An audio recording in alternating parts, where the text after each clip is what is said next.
What's happening, good people? Once again, we're back in full effect, funky fresh in the flesh.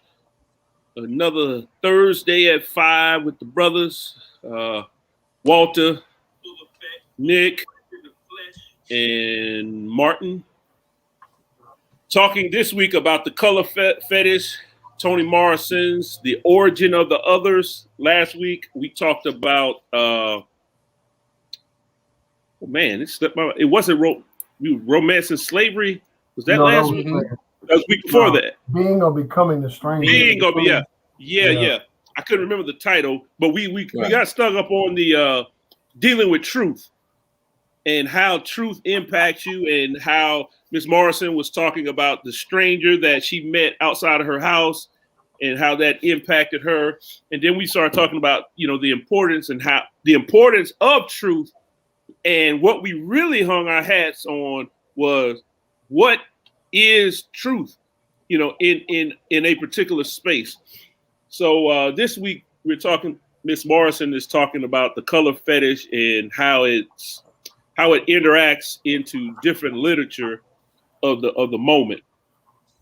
But as I told Cass before we came on, I said I want to start it with a question based on some of the reading, and that is, especially as Black men, when we saw things like the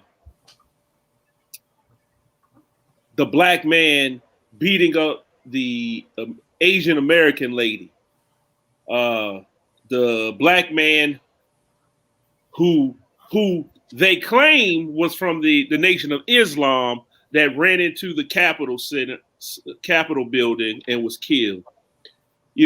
I know when we watch that, first thing most of us say, and I know particularly for myself, is in a real sense is that we say, I hope that person wasn't Black, because we feel a collective place of guilt that's attached to us because we feel bad for that. And we're not sure if our white counterparts always have that same way of viewing it. If y'all want to chime in on that, and we'll kind of jump the conversation off from that. Well, I think it's a little more fundamental that, and maybe I'm stretching, but connecting it back to our discussion about truth.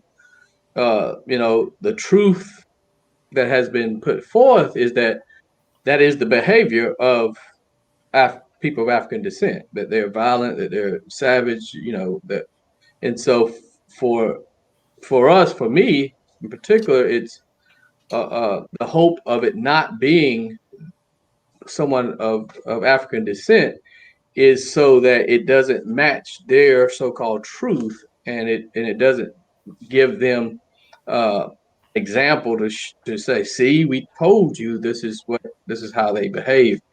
And so it's a collective thing, but I think it's more so, again, we're fighting an uphill battle trying to prove something that we know not to be true, but has been accepted. I know for me, it's like, it's somebody in my family. I mean, that's just that simple. I mean, whether or not it's tribalism, whatever you want to call it, that's a family member. And so just like if it were my kid and somebody broke a window, I'm hoping it's not my kid because that's my family. And it does affect how people see your family.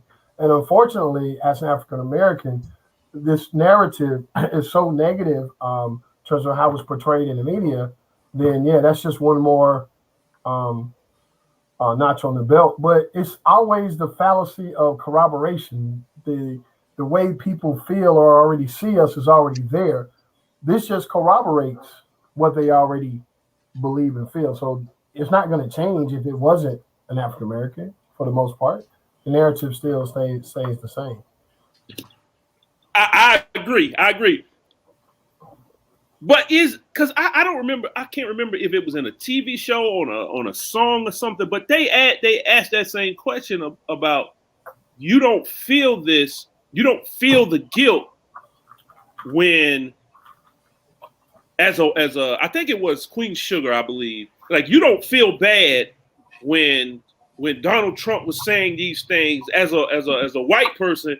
That doesn't embarrass you. But when we see things happening, we understand that you all know that if I go out and I rob somebody, all three of y'all, the rest of y'all have robbed somebody as well. So first of all, they're gonna say, look, you're just as guilty because look, every week y'all talking on this little stream here, and you knew he was doing this, so you must be an accomplice with that. And as I think you use the term tribalism, as with that tribalism type of ethic, that kind of comes into play. But then I remember this conversation with Nick and how music plays into that, and how you talked about splitting yourself into 4 different parts, and being able to whack, hi-hat, snare drum, what's the other pieces? Bass drum and cymbal. I think that plays into kind of what Martin is saying and what Walter's saying somewhat when we're talking about this kind of color fetish. Well, when you asked that question, the first thing came to my mind was Angela Davis and this collective struggle, even on a communal level. Even before we get outside of our ethnicity, just in the community of being Black, it is a collective struggle. And we understand and we recognize with any and every person of the African-American descent that collectively is in the struggle. I mean, we hurt when we saw Walter Scott. We hurt when we saw the Emmanuel 9, just as if they were a immediate connect to our family lineage. And so it's that collectiveness that we live, move, and breathe with. And I think it goes back to our upbringing. It was that communal mindset. If I had, you had. It didn't matter. Like, you could always come down, send you down the street to go get something from Sister Ann. If grandma didn't have it, go down there and ask Sister Ann if she got it. So, and I think that just continued to play on in our upbringing as adults. And we recognize with that as we see the ebbs and flows as we continue to fight this uphill struggle to try to get to some place of peace and solace as we live in this ununited states of America. How you say the ununited? The ununited. Well, look here. We might have to trademark that, the ununited. Man, as my granddad would say, great day. The ununited. God dog it. Man. All right.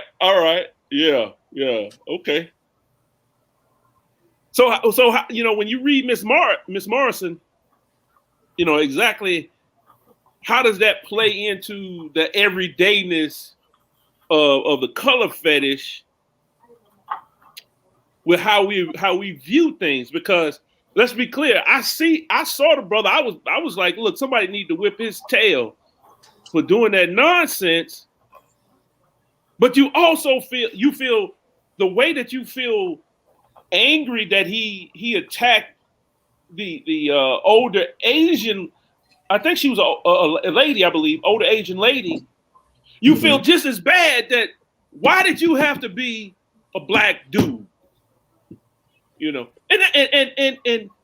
I'm not sure if that's how, Miss Morrison is kind of writing like this is the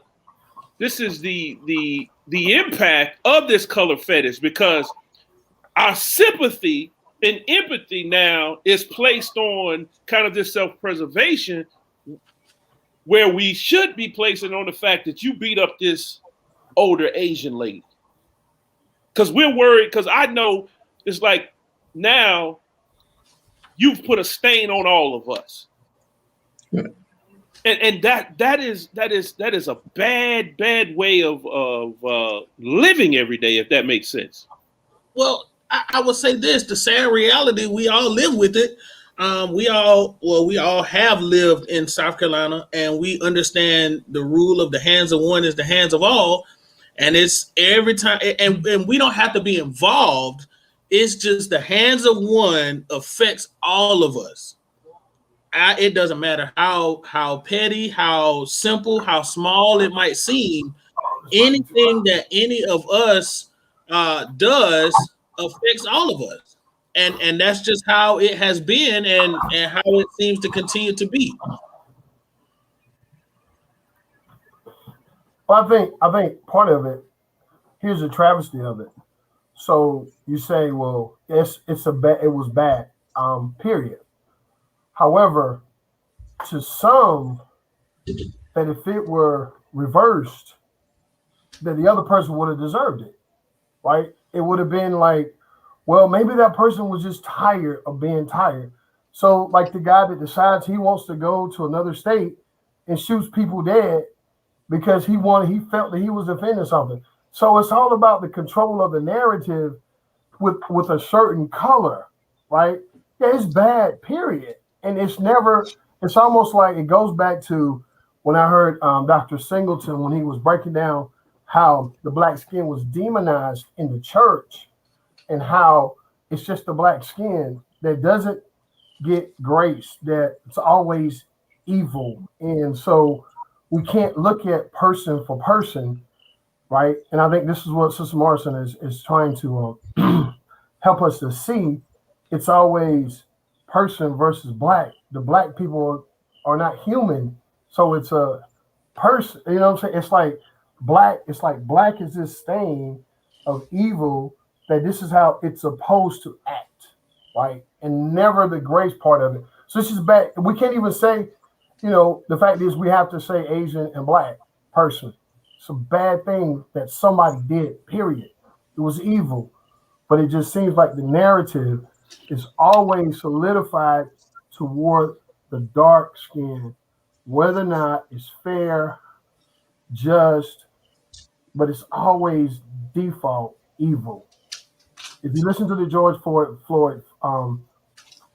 trial, because it's not George Floyd is not the officer.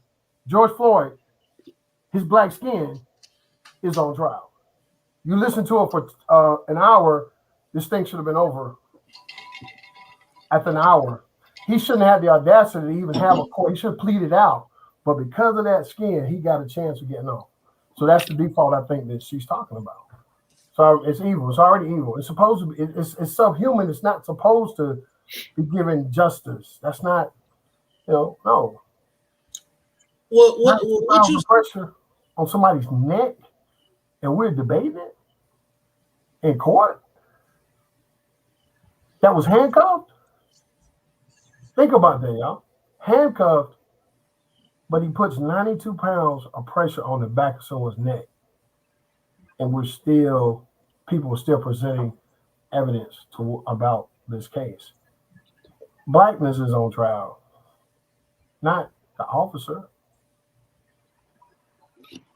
Well, I think from what you presented just now, Martin, took me back to the portion where she talked about the immigrants coming into the U.S. and that if they ever want to become a citizen, they just become white and it just goes by and they become citizens. But African Americans all these years have never gotten that opportunity. And we continue to fight for that opportunity to really be equal citizens in a country where we involuntarily was forced to come and participate in inhumane chattel slavery. And so, as you say, you think about, and I wasn't trying to go there, but it's just been a long dredge of watching day after day of accurate testimony and then dehumanization from a defense of trying to make someone's actions involuntarily the cause of their death, which if if the laws were accurate, that person should have their day in court just as if the defendant has his day in court. But the court of popular appeal took the gavel and slammed it on the pavement in front of Cup Foods and gave a guilty verdict and took the man out. And so we have to continue to fight to try to get to a place of where we can be, I don't know, as Martin Luther King says, we got to get to a place to where we're judged by the content of our character instead of the color of our skin. Well, let me ask this question. When Miss Morrison is, she's talking about her books that she's written, Home, Bluest Eye. She makes this point about how she had to reintroduce the character, kind of take out particular parts. No, and she didn't have to, but she said she tried to reintroduce it. And when she finished, she says, I think the editor even said it didn't work. And she said back then, she says, and once it happened, everybody, I'm thinking out the exact verbiage she uses, but it was one of those points where she was saying, when you start to try to introduce blackness in a way that is not originally intended, even folks who are white notice it. Because she was talking about her white editor. If y'all remember that particular portion in the book, because she was explaining, because if you read Bluest Eye is about Piccolo thinking if I had blue eyes, then people wouldn't see that I'm dark skinned. You know what I mean? Right. And Home is about Frank Money coming home from the war, and his sister. They had taken his sister and kind of used these scientific methods on her to what's it called when they take out a woman's ovaries, her reproductive systems, where she can hysterectomy. Yeah, the doctor had given her a hysterectomy, but he didn't use any type of medication to dull the pain. He was doing experiments on all these women. Frank Money goes down there and pops the cat and dips out of town. And, so his whole, it's about this this ethic of being black and what it means. And I said it earlier about the interviewer who asked Miss Morrison, why do you always write about black with black characters? And Ms. Morrison's response was, do you ask white authors why they always write about white characters? That is one of the most racist statements that people can make, and they never realize it. Because I think Martin was on to something right there, because whiteness is always the norm. The default. The default right, and black is the default wrong. The default. Because listen to this. They talked about the opioid use of Brother Floyd. But Brother Rush had an opioid problem, and he got the medal of freedom. See what I'm saying? Yeah. So both had opioid issues. One got the medal of freedom, the other got his life taken away.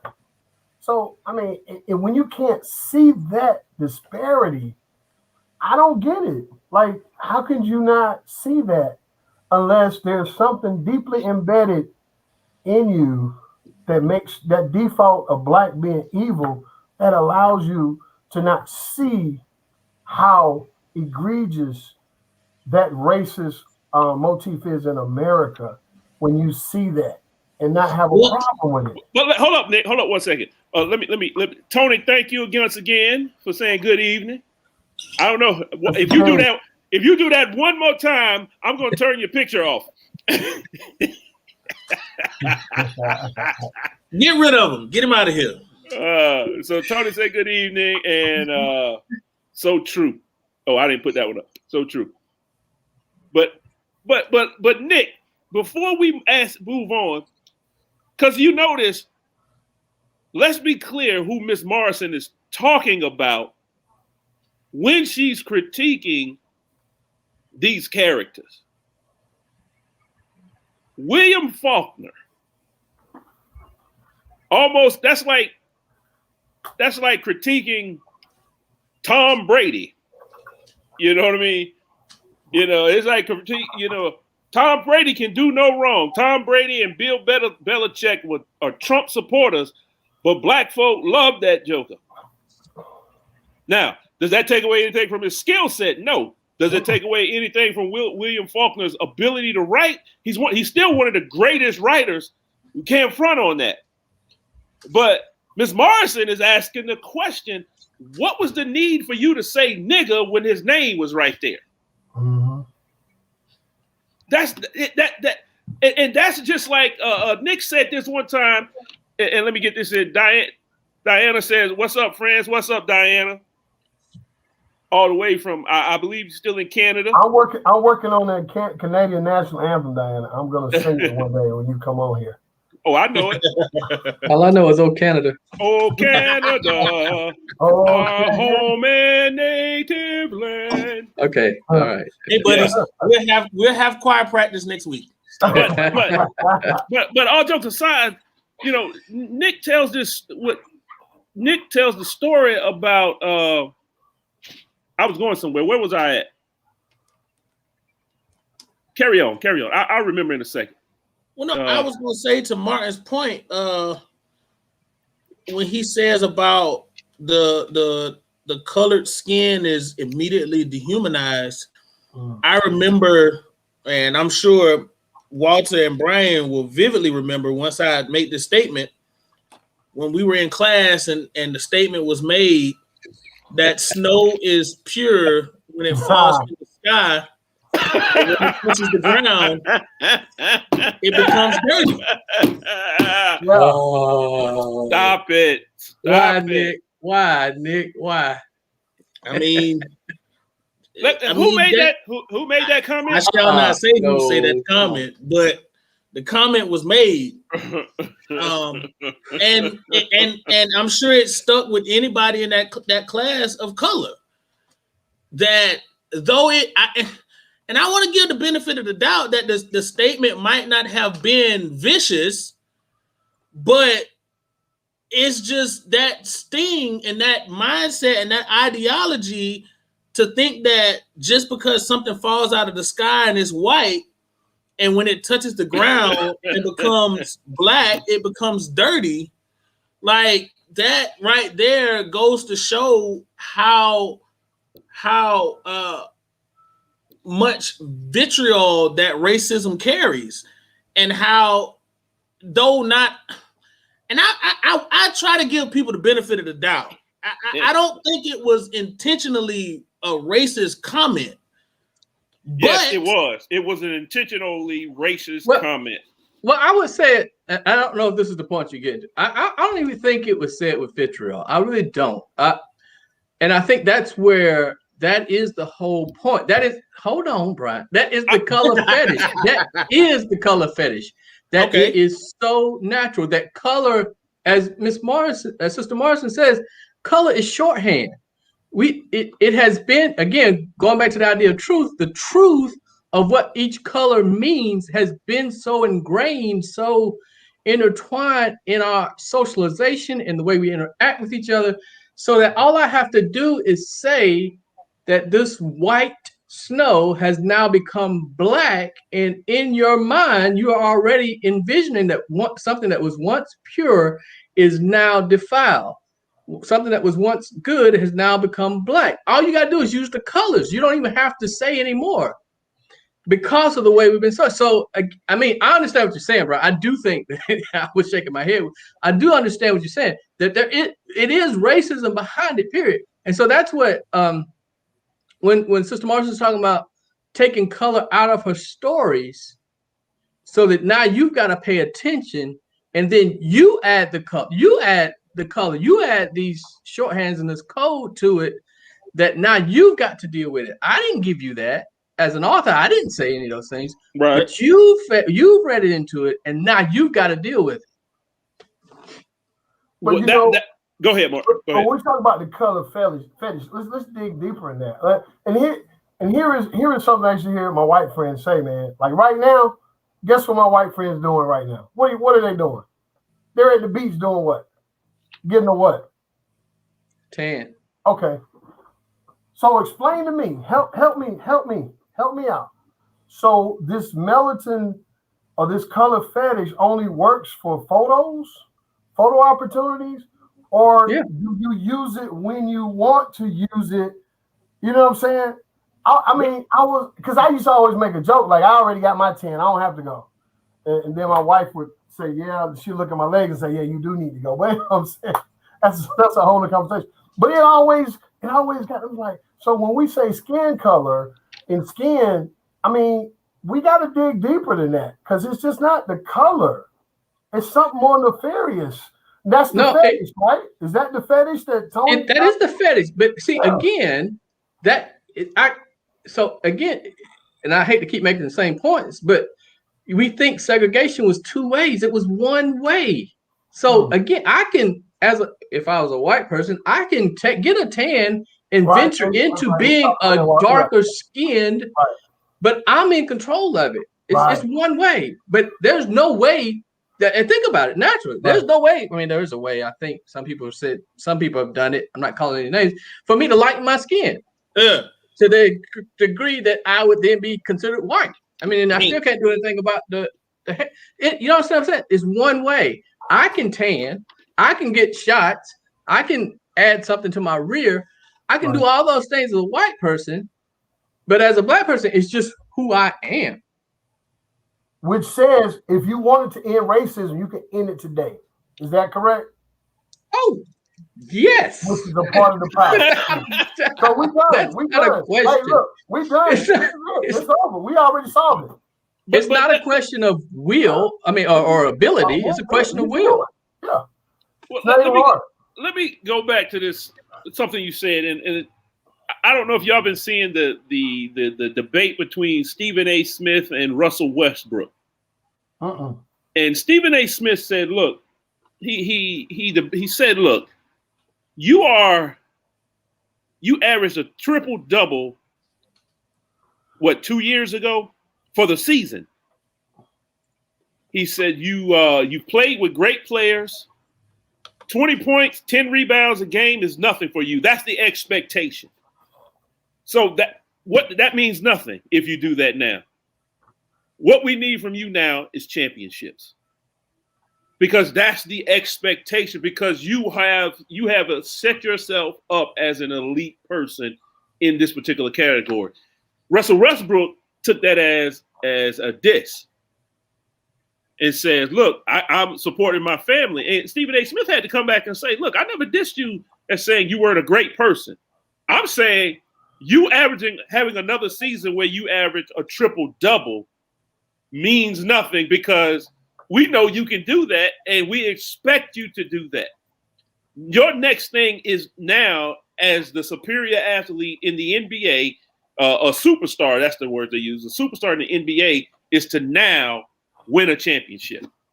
And his whole point is, no, I don't have to do that. And I think that kind of speaks of this whole idea of this whiteness and this blackness as kind of the expectation factors of what it means for one group versus another group.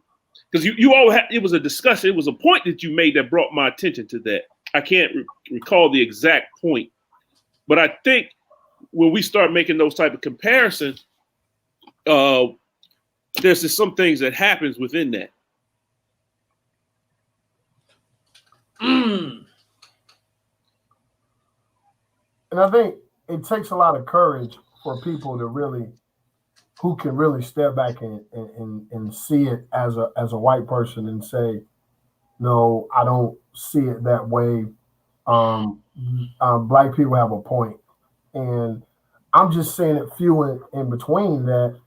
I mean, even in clergy circles, I mean, the courage to say that. And I'm like, you know, I want to just like, do I celebrate every time my son walks? Like he's 23, he should be walking by now. Like, and but at the same time, that's the point. That's it. Right. You know what I'm saying? Like, but I applaud when I see it though. You have to. I'm like, we have to. I'm like, yes, absolutely. Because I don't want to lose an ally because I ain't saying like, hey, I see you. I appreciate the fact that some people where is that? Not the ally part now. You talking about ally between?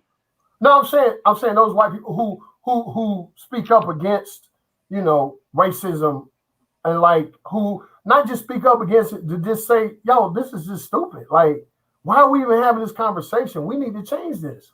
You know, people that's so blunt about it versus the people just want to let's have a conversation about it. I mean, you know, James Baldwin had the conversation, you know, 40, 50 years ago. I mean, we've been having a conversation a long time. Like, when are we gonna move? You know, as I used in a sermon and get out the way. You got to move, get out the way. Like Luda says, when we gonna get this racism out of the way and let's move on to something else? Like this is getting old. Like, can we find something better? Can we find something new? It's only getting old to us. So to your analogy, Brian. And it just happened today, and I had mixed feelings about it.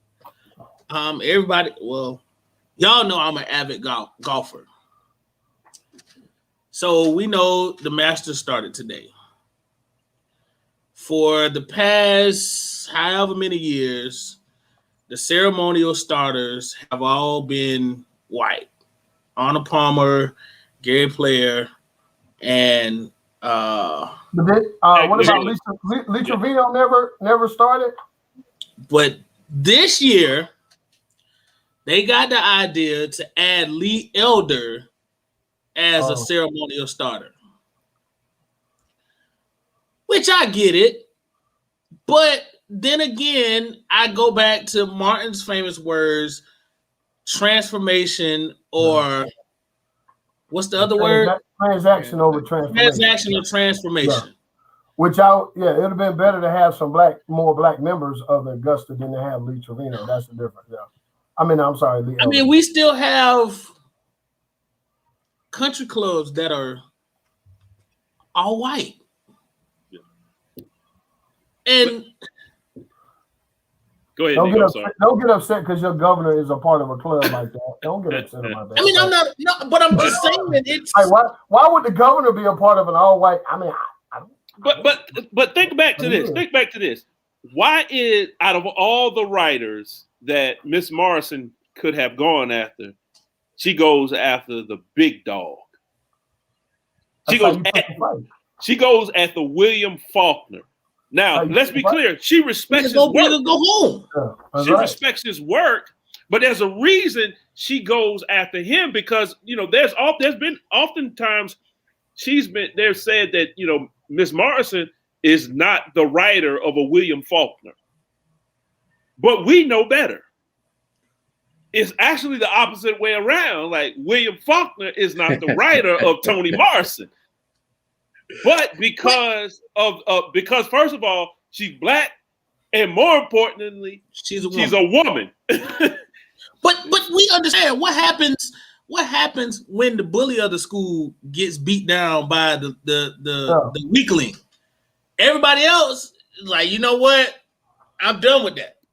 So if she takes this approach and gives an appeal, or not even appeal, but puts forth this argument against William Faulkner and debunks everything, or not even debunks, but dethrones, or whatever word you want to use, what happens to anybody that looks up to William Lee Faulkner?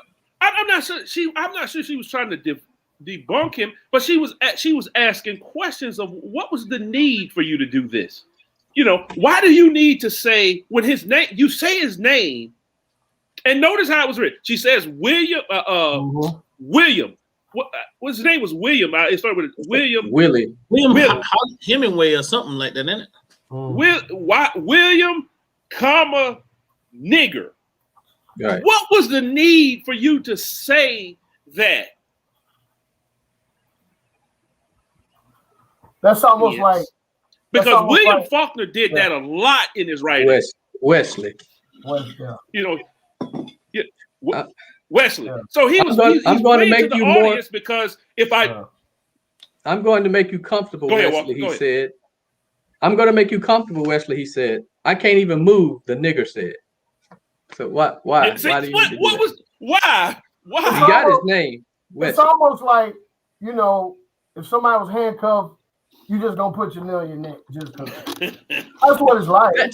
But it's also like drawing on the history of this country. If you got cartoons, you've got labels, you got soup cans, you got pancakes, you got postcards, you got all of this. Again, that's what I'm talking about. It's the culturalization, it's the socialization of the use of race or color as a code, as a shorthand, so that to say at that time, maybe even now, it's equal. Wesley and nigger are equal. I can call you either one, and it's synonymous.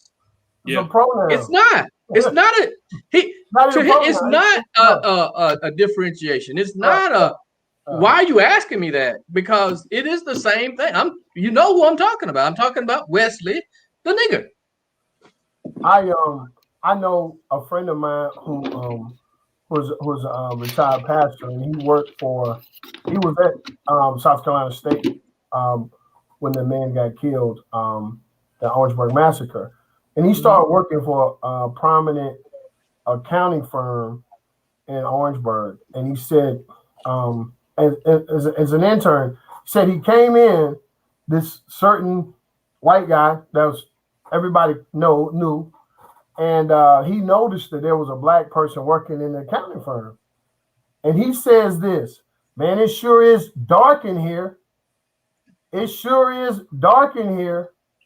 And so, long story short, the guy said, my friend said, next thing you know, the accountant has this a cardboard full of papers and said, look, I'm no longer doing business with you. You're not going to do that. So I don't know what they talked about in the back room, he said, but he knew, he could hear the code language.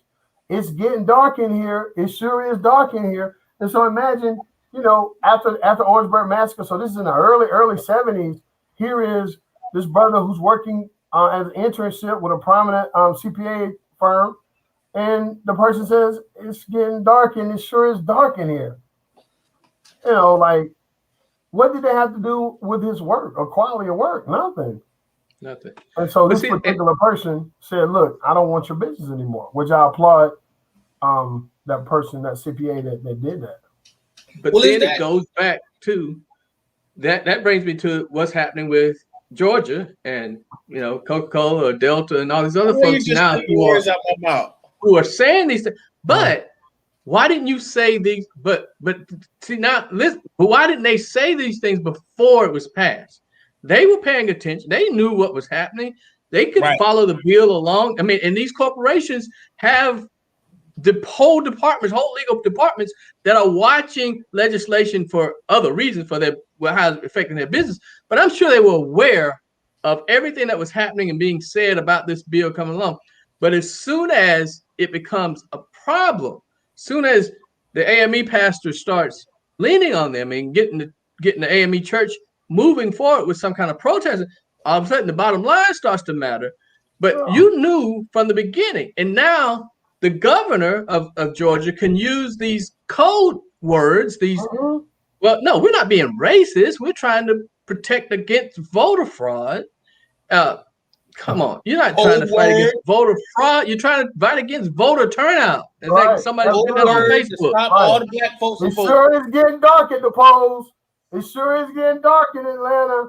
Well, that was the same. The same applies to the Major League Baseball All-Star game. You saw what was happening coming down the line. You didn't have to wait till it was passed or for a particular cabinet or a particular group to come to you and say you need to get out of town and get out of Dodge because this ain't right. And you knew it, but it was okay until pressure is put on you and you don't want to be put in the spotlight to be insensitive to others' needs or to others' feelings or whatever you would call it. And so now you up and jump ship after things are done. Sure, you knew what was happening and what was coming down the pipeline. But listen to this. So all the other races, like the governor of Texas, refuses to throw out the first pitch to support what they did in Georgia. Mitch blank McConnell starts to threaten the companies. There's going to be repercussions if you do that. And nobody's upset about it. Nobody's upset about it. Here are the Fortune 500 companies. Money. Let's see. Well, if they win, I'm going their side. If I make more money, which one? Cost benefit analysis. It's going to cost me more to shut up or to be an activist. Cost me more money. It's like never about right or wrong. Never about, you see what's happening. No, let's see what the bottom line is. And it's just sad. Code switch. Yeah, it's just sad. No, it's worse than go. But it reminded me the whole thing, that particularly this chapter. What I kept thinking about, and I didn't want to lead the conversation away, but what I kept thinking about over and over again was the movie A Time to Kill, when Matthew McConaughey's character, the lawyer, is defending Samuel Jackson's character, and he's talking about Samuel Jackson doing what he did for his daughter, and Matthew McConaughey lays it out and tells the whole story, exactly what happened. And he said, now imagine that the child is white. Yeah. So think about everything, and that's what, Morrison is saying. Some people have criticized her for taking color out of her stories. Like you're doing, making the colorblind argument that, you can't say you're colorblind. But what I see her doing more so is that right there, is saying, yeah, take color out of it and just think about the facts of the case. Think about this is what happened to this man's daughter. This is what happened to those folks, real people in Atlanta, whether they're, particularly in Atlanta, the Fulton County. But think about those people, real Americans who are being denied the right to vote. That's what's happening. So just think about it like that. Don't think about whether they're black or white. Just think about Americans being denied the right. If you say you're so colorblind and you just want to judge people on their character, just look at the facts and then tell me you're okay with this Georgia law. And if you can do that, fine. But if you can't, then stop it. It's funny. It's funny. We're talking about Sister Audre Lorde when she went, to the country to see, because America came in to make sure they had, a good voting process. What are you talking about? Hypocrisy. America wants to make sure other countries have a democracy. I think, but yet we don't. That's crazy. Oh, that's crazy. It's crazy it even passes. When you think about it, it's just like, how can people just stand around and not say nothing? So when you hear the term fetish, what is that employing to you? Because that is a temporary term. I don't see that as something that's saying we're going to sustain this over a long period of time. That's just, I'm here for this moment. I'm going to get away from it, because honestly, most fetishes, folks don't want you to know they have it. Mm-hmm. So when she talks about no, and that was a bad kind of introduction, but it's more of it's here, but I don't want you to know I actually have it. So if people have this kind of fetish for shoes and they buy them all the time, they don't want you to know that they're spending, $500 a week on shoes. I know somebody like that.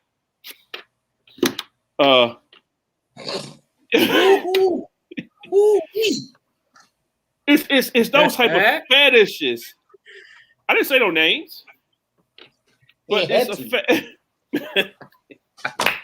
I'm about to start balling up. We're having It's technical fetishes. difficulties. It's these fetishes. Yeah. So it's temporary. So when she's talking about it, these folk, and I think Martin talked about the tan part. We don't want all your issues and your problems. We just want this look, this fetish, because we don't have it. We just want a little bit of it. We don't want Black Lives to Matter, but we want to look a particular way and feel a particular way. We want to listen to hip hop music. We want to sing R&B. We want to do the dances that we saw on TikTok, because y'all see how Jimmy Fallon got in trouble for bringing, I don't even know the young girl. She came on his show and did the TikTok moves that she didn't come up with. And he had to then go back and ask the real inventors to come in there to do it, because she was doing it whack. Harmon from Atlanta. They were getting she was giving the fake Fruit Loops when people wanted the real Fruit Loops. She was getting the Fruity. By the way, the ones in the bag. She's worth like $4 or $5 million when Sister Harmon is worth like 4,000.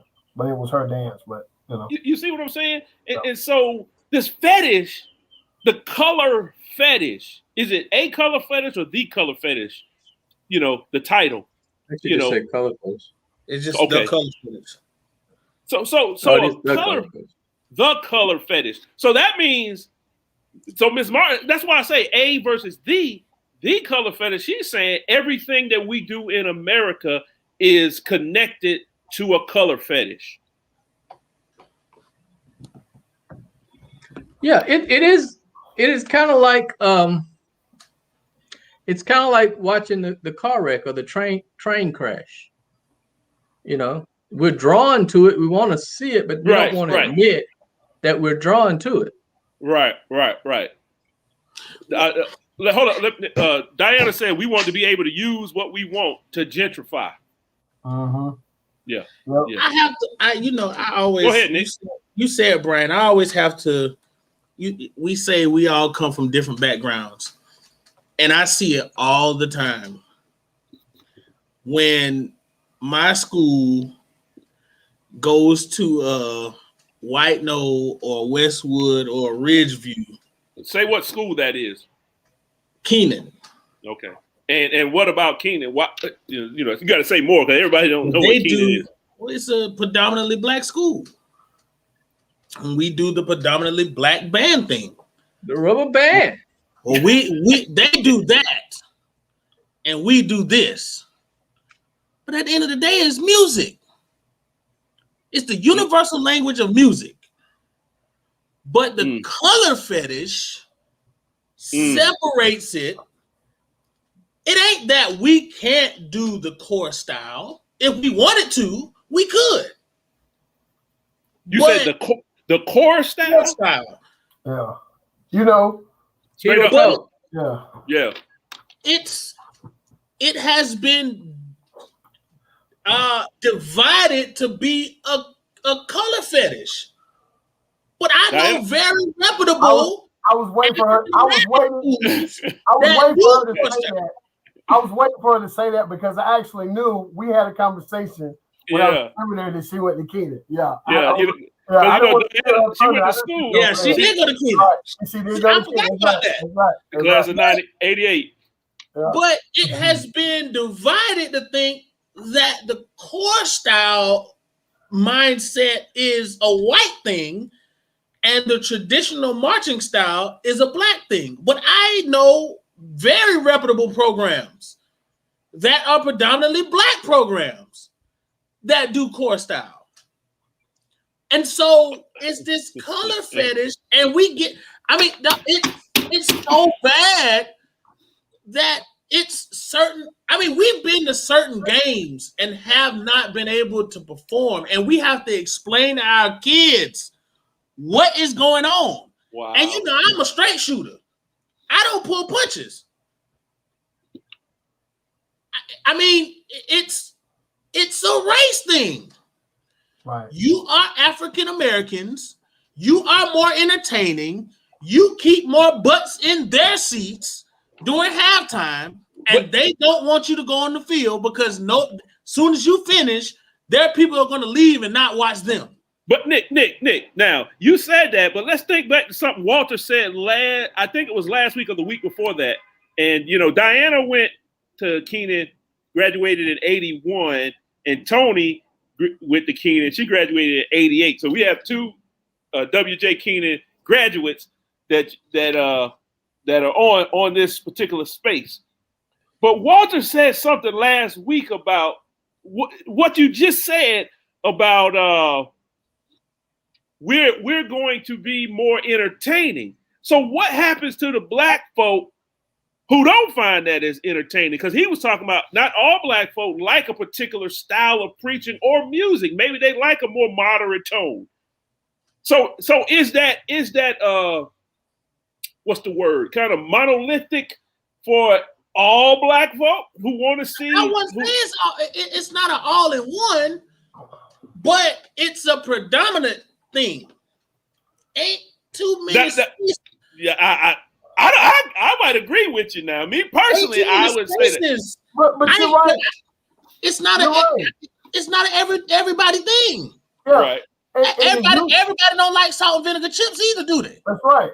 But see, here's the thing: Yeah, we're they missing. do. We're missing the fetish is for the dominant person. Right. It's never for example, in the sense of sexuality, which is often the word used, men have a female foot fetish, right? Right? Because they feel superior. Don't mean they are superior, but that's where I heard the word used. So the fetish is for the dominant person to make that decision. Even those people, even when you use it to describe a gay, a lesbian brother or sister, you know what I'm saying? Like, it's always the person that thinks they're the dominant that has the fetish about who they perceive as the inferior person or body. That's interesting. You bring that fact up, or you bring that statement up. Mm-hmm. I won't say it's a fact right yet. You have to check me on some of this right now. Because are you saying then that the non-dominant party perceived? You got to say perceived because else is not right. See, the person that thinks. Okay, I can even get with that. Even if you perceive you are dominant, the person who is not perceived as the dominant group, or the persons who are not perceived as the dominant group, are you saying then that they cannot have fetishes? Not in the sense of how she's using it. No. I see. That's where I think that is where the issue comes, because of what she is writing about. Yep. I think she does it two ways. I think first she's doing it through art, through literature. Then she branches back off and brings it into this kind of existential. Because you really, in the first part, she's doing it. She's comparing the art, because she's doing it with William Faulkner and Ernest Hemingway. But then, as she gets near the end, she starts to deal with real life. Now, y'all tell me if I'm wrong, if y'all didn't read it like that, because I think how she deals with the color fetishes, she deals with the color fetish in her work and in Ernest Hemingway and William Faulkner's work. But then she says, okay, this is how the color fetishes work in these here, what you say, these un-American, ununited.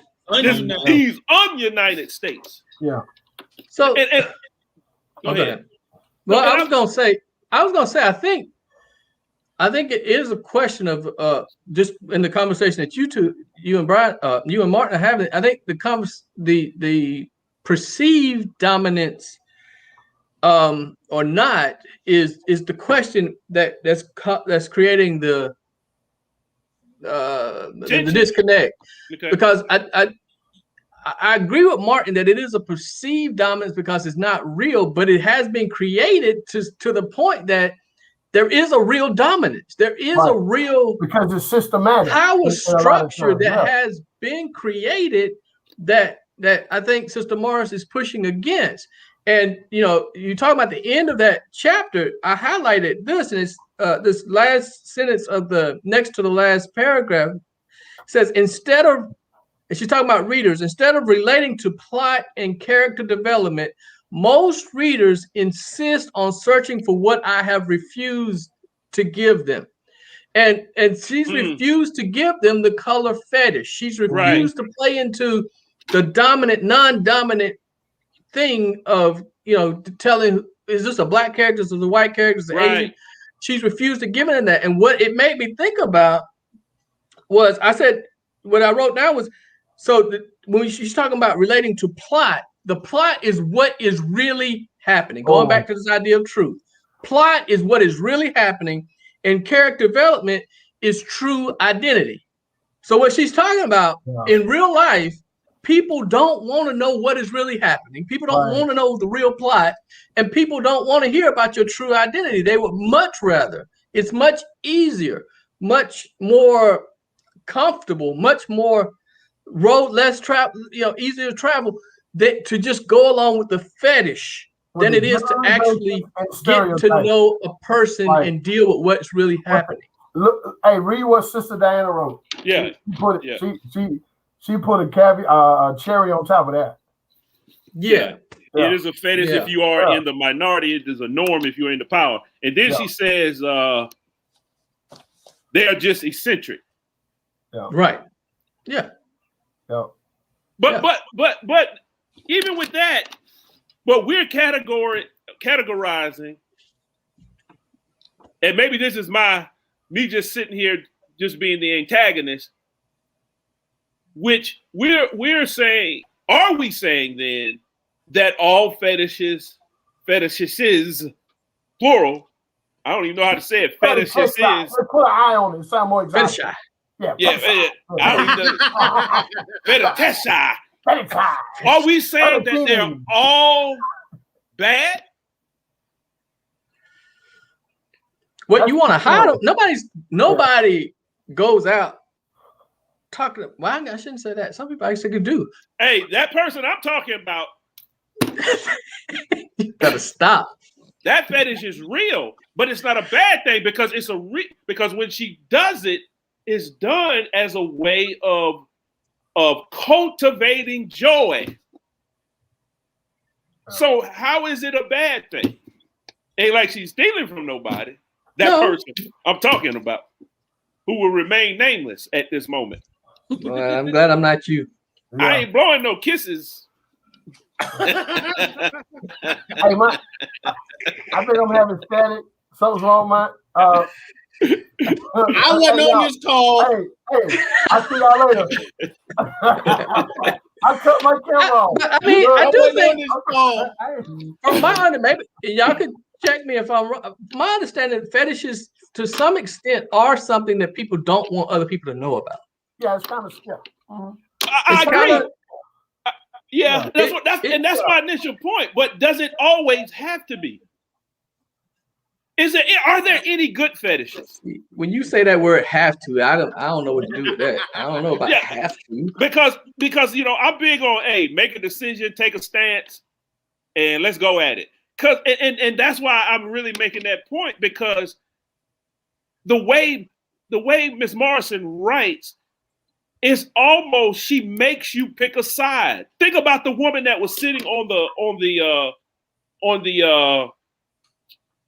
older black woman dressed in the man clothes, sitting on the fence between the property. Right. She makes you make a decision on how you want to feel about the person.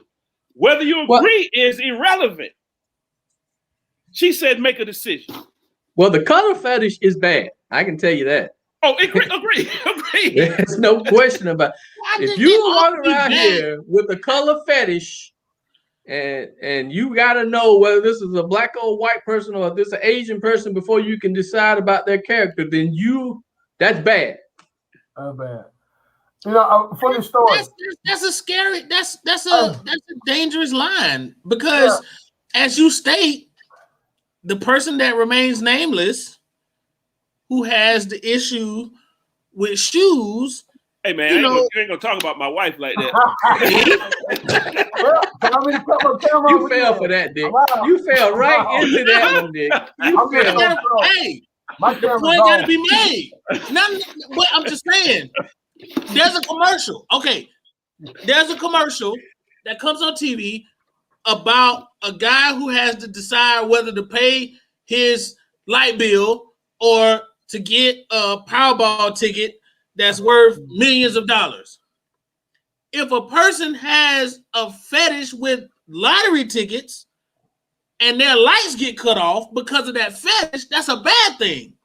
But if you make adult decisions and everything is paid and you have a fetish with lottery tickets, then I don't see now, your spouse might have a certain decision about that. But if you are living and you are being a responsible adult, but your fetish is lottery tickets, then that's not a bad thing. But now, if you're sitting with no lights and you got your kids living and everything in the refrigerator spoiled because the lights off, right, that's bad. So, I mean, it's a case by case, needs by needs basis. If we take that approach, right, and that's why now, like Walter said, from the jump, the color fetish is just just no. And I think it's urbanized. The word, the definition, kind of goes different. Because I'm checking out the Urban Dictionary, and it's talking about a sexual desire for something. Usually, it becomes an unhealthy obsession. Just a little bit different. I think when you talk about fetishes, is a general stereotype or something that you feel like. I have a friend that in school he had a foot fetish for women, and the woman had ugly feet. He wouldn't date them. That's shallow. You know what I'm saying? Like, yeah. I mean, that's just a shallow way of deciding whether or not you want to date somebody. But it's his fetish. He don't want to tell everybody. Like, and that's just, so somewhere he thought that was bad. But it's always trying to, the specific place where you can put black people, like High School Musical was playing in Ridgeville. And so my white friend, they were talking about it, and one of the guys that I was mentoring was the lead singer of High School Musical. If you know the one that played on TV, it was led by a white guy. She asked my wife, "Well, how's that going to work?" I was like, "And you did?" I mean, she, in all honesty, no malice, she couldn't figure out, like, how could a black person play the lead in high school? The brother could sing, and the lead girl was white. The lead girl was white. She was like, "Man, look, if you would have seen the look on my wife's face when she was telling me," she said, "Man, I was like, what?"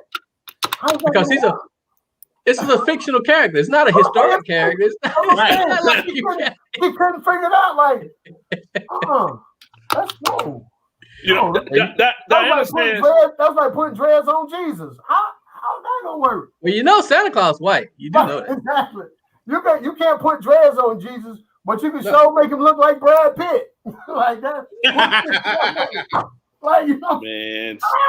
Diana said the difference talking about the differences between addiction and enjoyment. Yeah. That's real.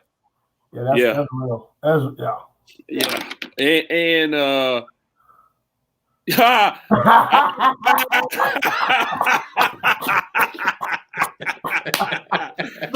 brilliant. Good one. That's brilliant. Look, I was sitting here trying to think of I said, this has been done. I just can't put two and two together. Right. Look, there's a book called The Ghost of Emmanuel, the guy who wrote it, Emmanuel, what's his name? But it talks about, it's written as this kind of this conversation. It's a little book. It's about 65 pages, and it's a conversations about that Emmanuel. It starts with an L, whatever his name. Whoever wrote the Alexander Hamilton play, and he's having this conversation with all these black elders, and he has to pretty much explain himself of why he played this, he wrote this play. Wow. And bruh, it is a banger. Because he has to give an account of like why, if you're going to have this play, why would you choose Alexander Hamilton, who historically was not the best representative of saying I love people with melanated skin. Right. And Diana said y'all too slow. We are. Well, Cleopatra did not look like Elizabeth Taylor. It all happens in That's the another one. Cleopatra Jones. Yeah. That's right. Yeah. Unless you talking about black exploitation, when Cleopatra Jones did, she drove the Corvette. Oh, it was Corvette. Yeah, it was a great Corvette. She worked for the FBI. Yeah, man. Dope conversation. Historically, Cleopatra could not look nothing like Elizabeth Taylor. Not at all. Not at all. Even though Elizabeth Taylor was fine now. She was fine. Jim Brown, but I'll let that go. Yeah, we're going to let that go. Yeah, we'll let that go. Jim Brown liked her. Say that. He liked her. Yeah, Jim He sent a note. Do you like me? Yes or no? You love me right back. Check yes or no. Hey man, we appreciate y'all. Oh, we don't hit that hour. It came. Last time I looked, it was 20 minutes. Then it was an hour. Appreciate the conversation. Always dope to be around. As always, remember to survive, cultivate joy, resist, and stay dope. See you next week. Odalo Jack.